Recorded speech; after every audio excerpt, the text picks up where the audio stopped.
مساء الخير ومبروك فوز المغرب. شكرا محمد، بارك الله فيك وبرافو للمغرب. شكرا للمغاربه، قدموا مستوى كبير، مباراه كبيره، ثاني انتصار بالنسبه للكره العربيه بعد السعوديه، واعتقد ان شاء الله المغرب باش يترشح ان شاء الله السعوديه لهلال تونس.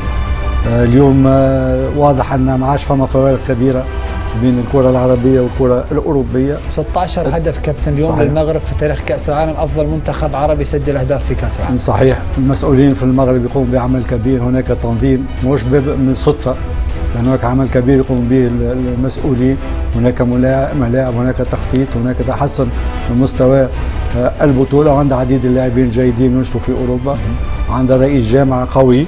وبرافو للمغرب وبرافو للمسؤولين وبرافو للاعبين. اليوم مباراه كبيره ضد بلجيكا 2-0 وسيطروا في الشوط الثاني، عنده حلول عديده. برافو للمدرب رجراجي، مدرب وطني اكتشفناه في الشامبيونز ليج، واليوم معناتها قدم خدمات كبيره للمنتخب المغربي.